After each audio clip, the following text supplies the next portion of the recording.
आदरणीय दाई पद्मरत्न तुलाधर पद्मरत्न तुलाधर नागरिक अभिनन्दन समारोहका संयोजक लक्ष्मीदास मानन्दज्यू, आदरणीय दाई सीताराम तामाङज्यू, डाक्टर चुन्दाजी र उपस्थित मेरो हामी सँगसँगै जनजाति आन्दोलन लागेका सहकर्मी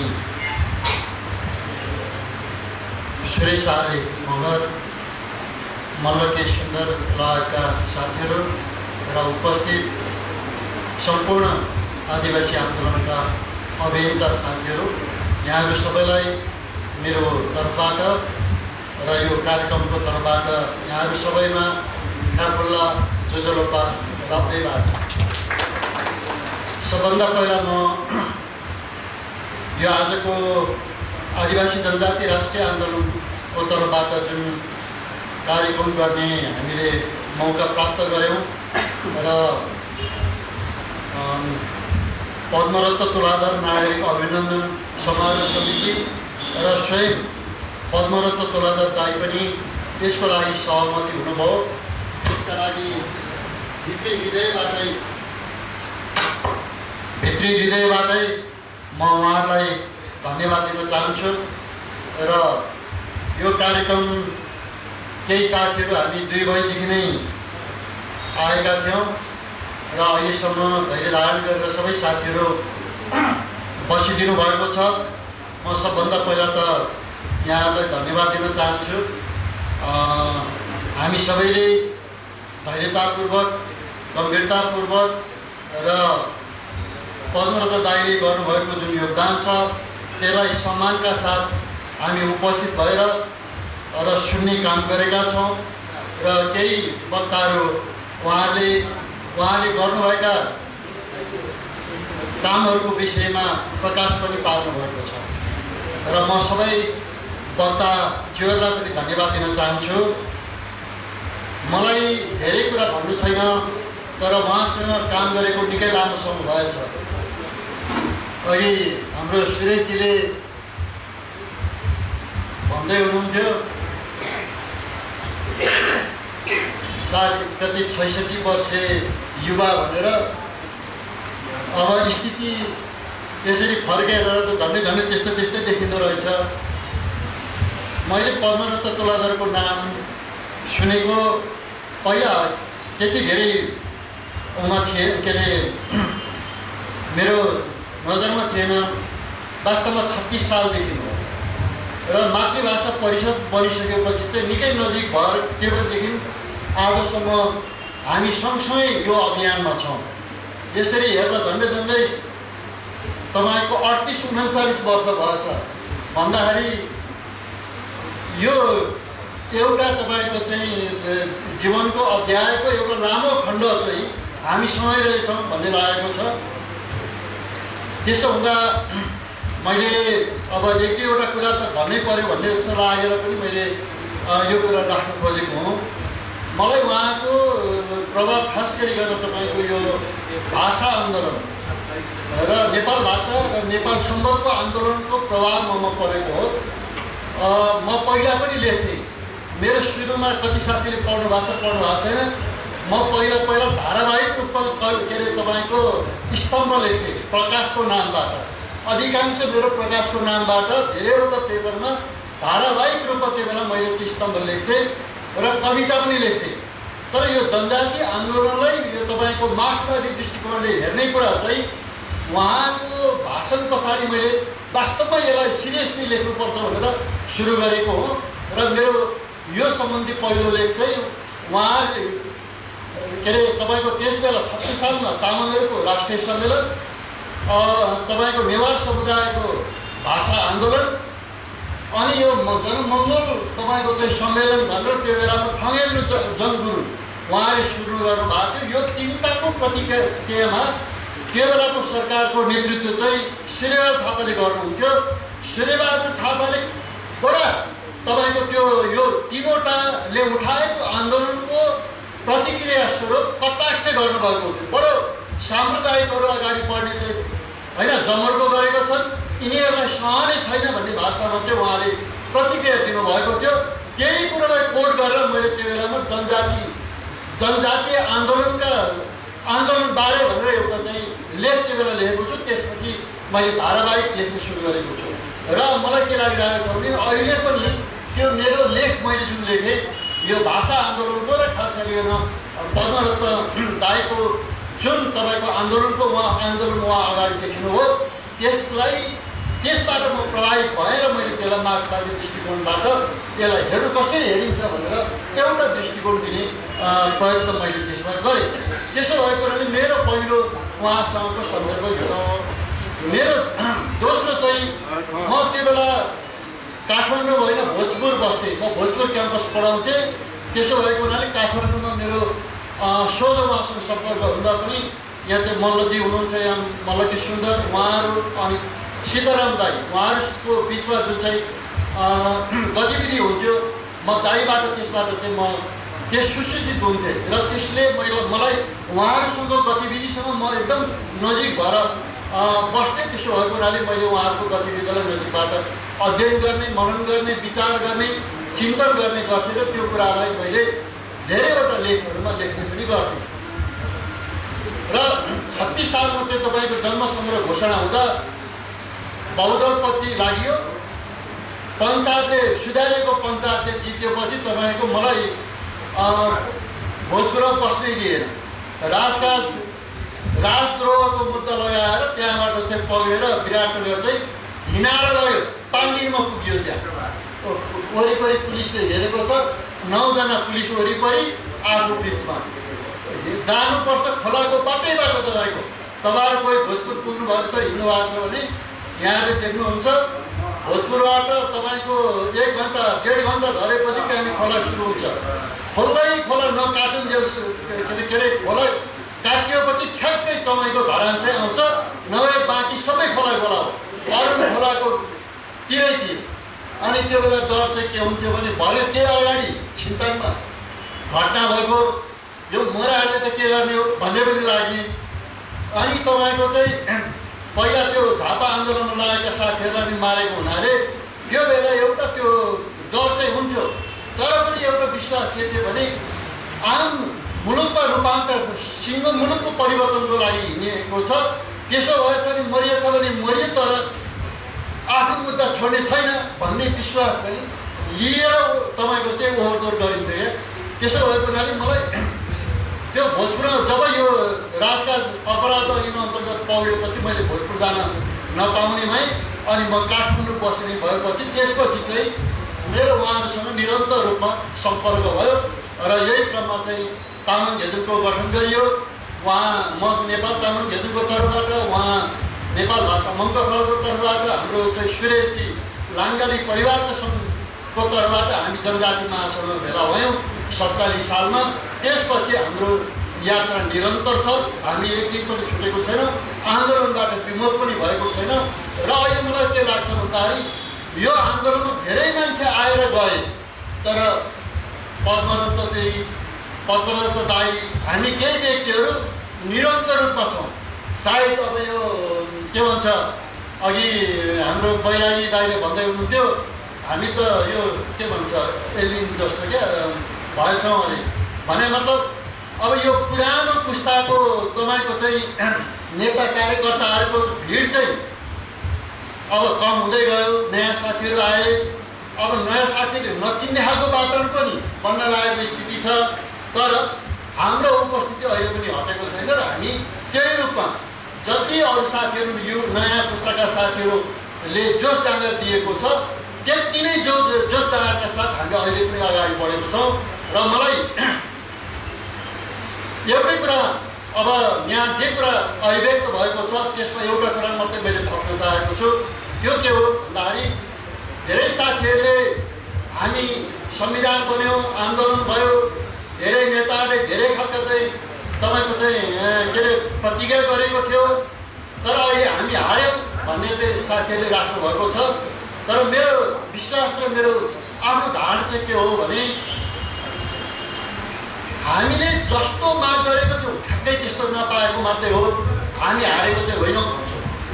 हारेको चाहिँ को भन्दाखेरि जसको हामीले उठाएका मुद्दा थिएन र त्यो मुद्दा संविधानमा बलजफ्ती मन नपरिराख्नु पर्यो त्यस्ता मान्छेहरू चाहिँ हारेका हुन्।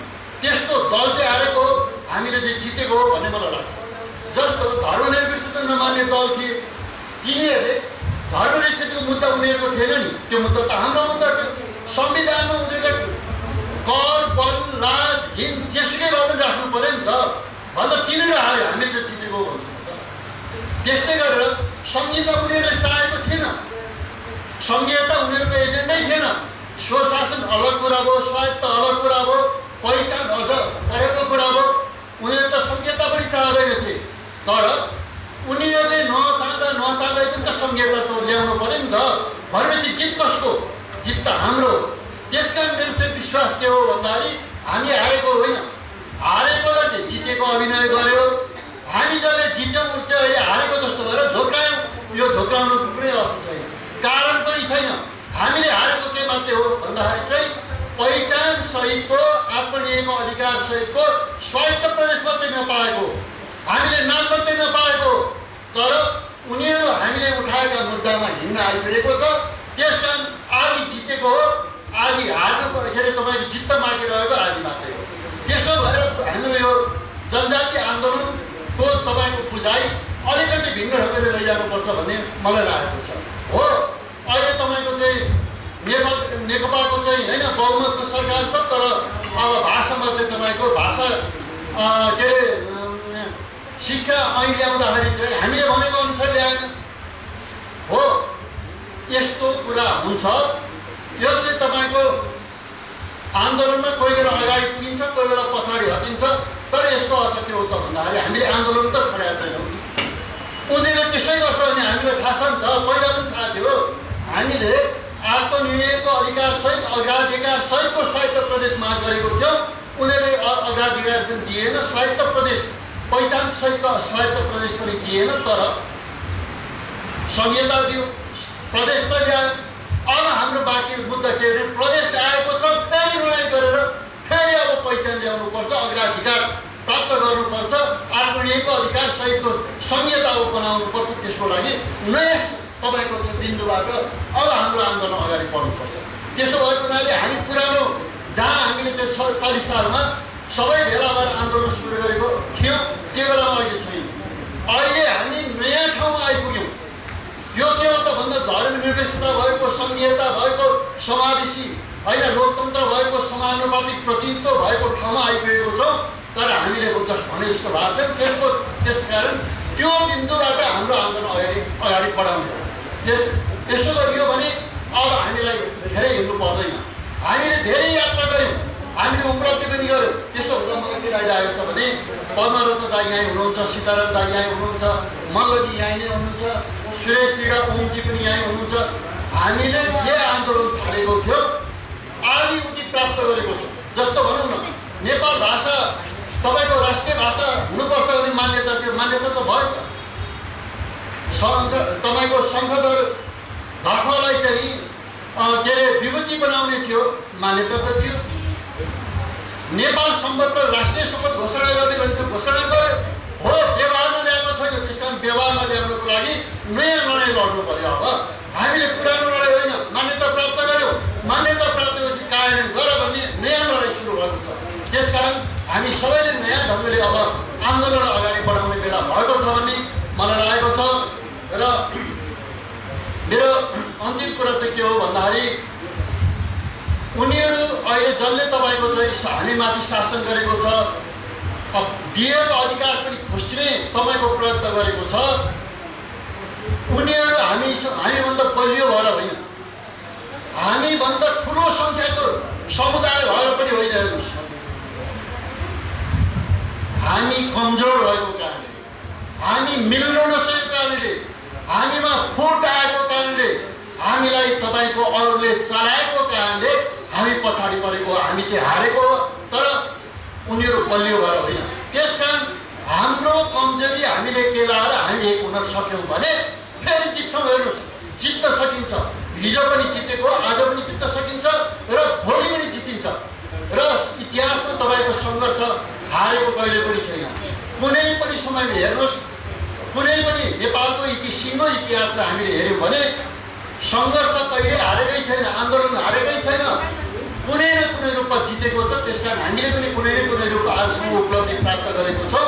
तर के हो त भन्दाखेरि त्यसलाई के ठाउँमा लैजाने काम अझै बाँकी छ, त्यसको लागि हामी लड्नुपर्छ। र मलाई अहिले त अझ के पनि लागिरहेको छ भने हाम्रो आन्दोलन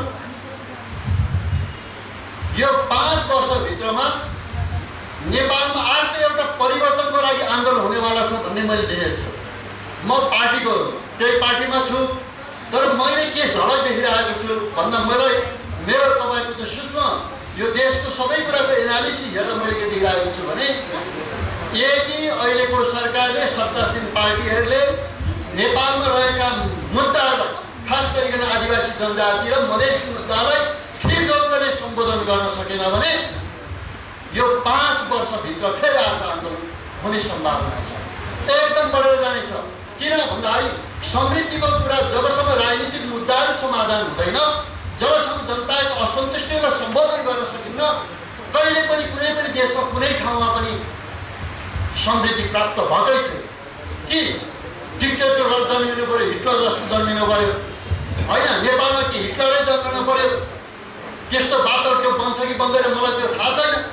तर यदि यही खालको प्रक्रियाबाट यही कुरालाई अगाडि बढाएर यदि जनताका समस्यालाई सम्बोधन गर्ने गरेर हामी अगाडि बढ्न सकेनौँ भने हामी फेरि अर्को एउटा द्वन्द्वमा जान्छौँ र फेरि नेपालमा एउटा नयाँ क्रान्ति फेरि हुनेवाला छ।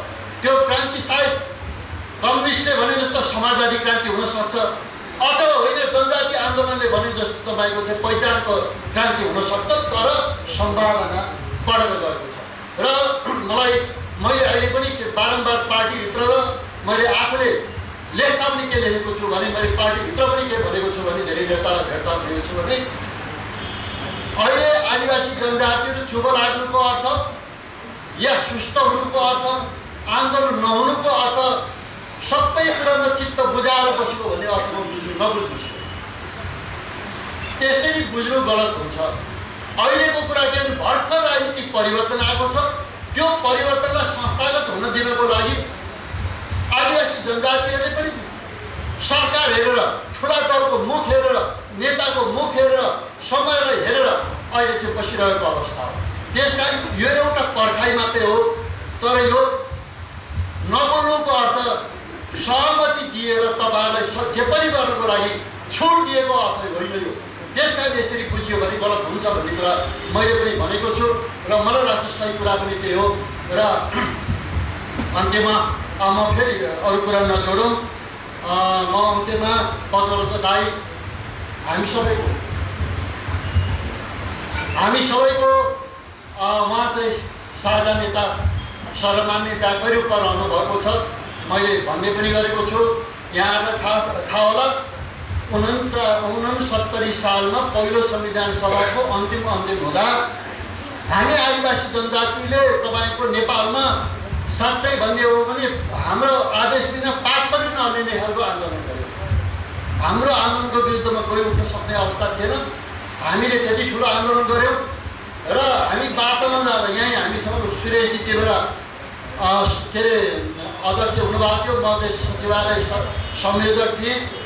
त्यो आन्दोलनको बेलामा हामी बाटोमा जाँदाखेरि प्रचण्डजीले के भन्नुभएको थियो भने सुनेरेको 100 चोट, लोहारेको 1 चोट, जनजातिले अब हामीलाई अर्को आन्दोलन गरेर देखाउनु पर्दैन, जनजातिले साँच्चैको आन्दोलन गर्छ। मैले पनि माओवादी हुँदा धेरैचोटि नेपाल बन्द गराएँ, तर जनजातिको जस्तो मैले सकेको थिएन भनेर त्यो तपाईँको वार्ता टोलीमा यहाँ हामी धेरैजना वार्ता टोलीको साथीहरू छौँ, मल्लजी, हामी ओमजी त्यो बेला हुनुहुन्थ्यो कि हुनुहुन्न थियो, धेरै साथीहरू हामी छौँ।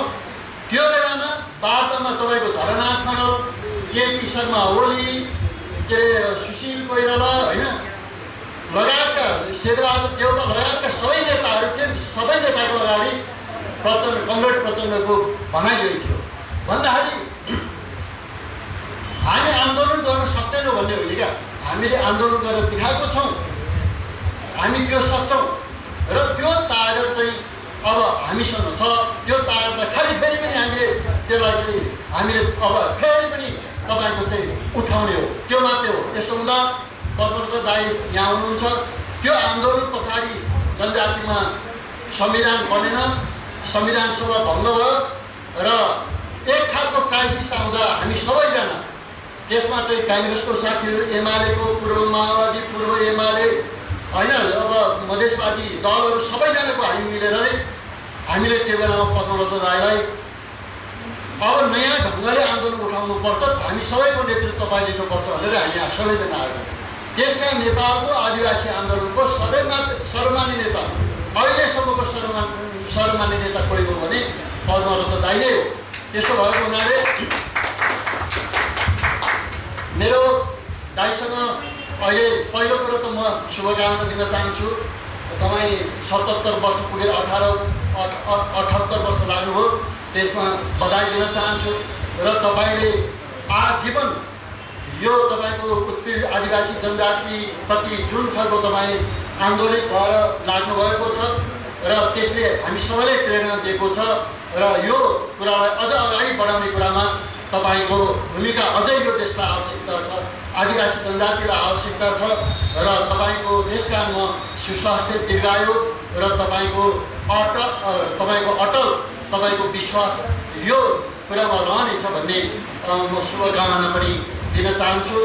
र साथीहरू, र यति भन्दै तपाईँले लामो समयसँग धैर्यताका साथ यो कार्यक्रम सुनिदिनु भयो, यो कार्यक्रममा बसिदिनु भयो, सहभागी जनाइदिनु भयो। तपाईँहरू सबैलाई म फेरि पनि धन्यवाद दिँदै आजको यो कार्यक्रम यहीँ अन्त्य भएको जानकारी गराउन चाहन्छु।